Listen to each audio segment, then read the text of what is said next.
What's up, guys? Middle of the shave here, but just want to do like kind of like a mid-progress sort of thing. I got most of the engine bay stitch welded up. They weren't some of the best welds, but I think they'll hold. I'm not sure how necessary the whole stitch welding stuff is, to be honest. 'Cause I've heard these chassis are they're pretty stiff already. So, but I guess it doesn't really hurt. Maybe unless it does. I don't know. But yeah, I'm not sure. I mentioned in the last video that I was going to put some sheet metal here and kind of make this like a one smooth surface, but to be honest, I don't really feel like doing that. I might just fiberglass this little, it's like dip, or what do you call it? The ramp, or whatever. Not sure. There's an ugly weld there. But yeah, I mean, that's about it. I have the fuel filler and the heat shield back on just to mock up this fuel filter relocation thing. It's just like some Amazon fuel filter bracket thing. I just don't like it sitting over here. It's a bit, I don't know, it's just kind of ugly to me. So I'm probably gonna relocate it right here and just run an AN line. That'll be the feed, or that'll be into the filter and then out to the fuel pressure regulator. That'll probably sit around here on the engine. But yeah, that's about it. I gotta do a lot more welding still. I gotta grind out these welds. Those are a bit too big for what I like. I feel like those are gonna crack or something. So I might just leave that open and then seam seal it or something later, because that part isn't that visible. We have to fill in a couple pinholes because since I filled in most of these holes here, you have to, because this is an enclosed space now, so you have to drill out some vent holes when you're welding on here. You have the air inside this chamber that'll blow out the gases and stuff. And also on the opposite side in the wheel well, I had to wire wheel the undercoating, because that really messes up the welds.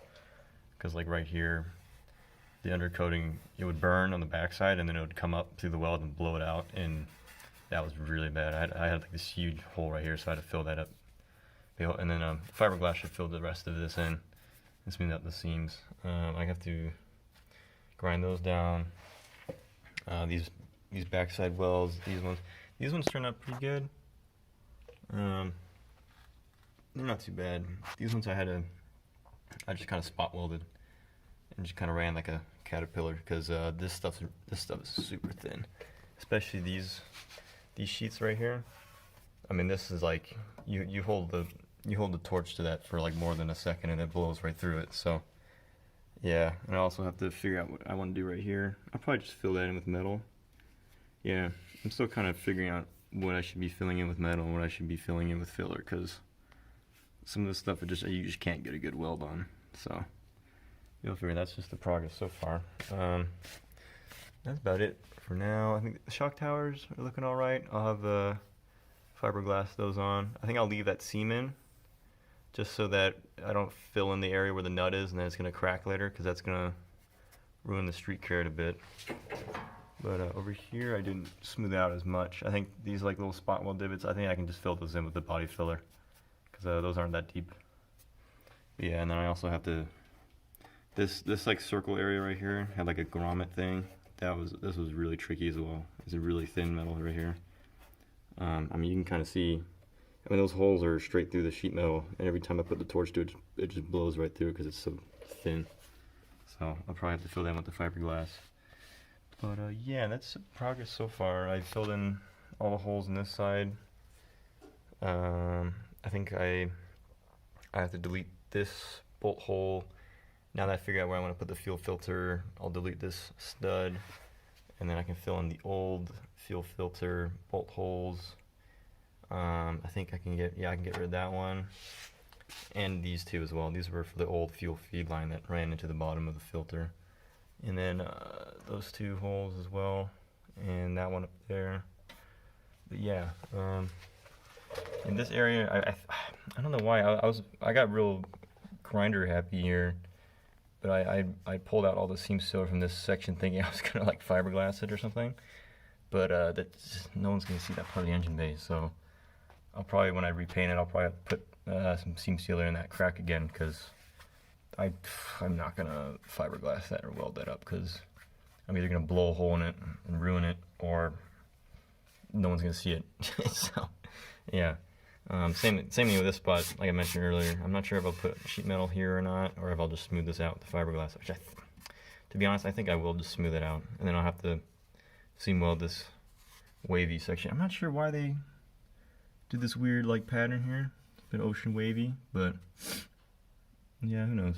I don't think that many people will see it. I mean, it'll be smoothed out, so you'll see like this kind of bump here. It'll kind of be like a little bracing looking thing, so it might look kind of cool, but I really just don't want to be measuring all this paper out, and I'll be adding like 4 or 5 pounds of metal to the car, which isn't too big of a deal, but I don't know. I'm not sure how much better it'll look, but I don't know. Maybe I'll change my mind. But yeah, these shock towers right here, those are all done. Those have been done for a while. Back here, all the holes and bolt and the square nuts have been grounded off and filled in. Up here as well. Hood latch bolted. So this is for the cable. I think I will be having. I'm not sure where I'll put the bulkhead connector yet. I'm pretty sure I'll do it in this spot right here. So I think the bulkhead connector is only like 1 3/4 of an inch in diameter. So it depends on the shell size and stuff. I'll have to look at that. But yeah, I think the bulkhead connector is going to go right here because I originally had let this one open, but I kind of realized that bulkhead connectors they aren't 2 inches in diameter. So yeah, it's all good.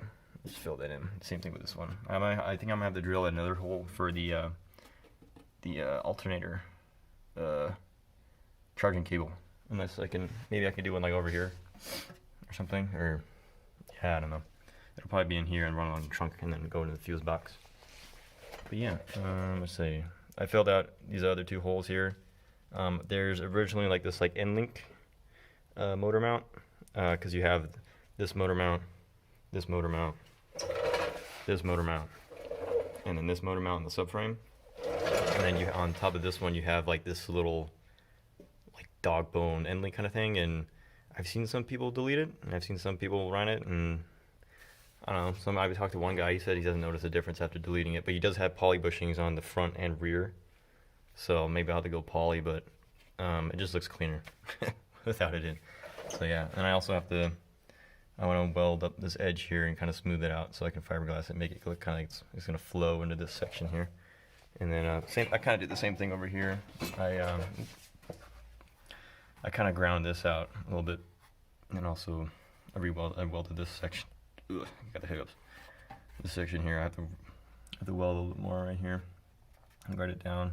I have to grind this weld down, but yeah, this area was one big. This was like high priority for me because it had like this 2 seams right here. I mean, you can see this seam. You can sort of see this seam right here. But I really want this area to be smooth because I've seen a lot of people, they just leave like this bracket here and I see the seam here and it just bugs me. Especially because I want to have this spot smooth and have this spot really smooth. And I think that'll look really symmetric and stuff. Especially because March Mountain's right here and that's kind of like a cool piece to look at. So having this area look really smooth would be really nice. I'm kind of debating if I want to put a cover plate here or not. But I'm not sure how necessary that is going to be because the mount's going to be right here anyways. So I don't think that'll do that. I did debate whether or not putting a cover plate for here before this kept the nut, but some people said if I go too ooga-doogie on it and I can break this nut, I'm going to have to cut that whole cover plate out, so I'm not going to do that. But yeah, that's about it so far for the progress. I'm not sure if I'll upload this on its own or if I'll edit this in with the other video or something, but yeah, that's about it. I'll see you in the next one.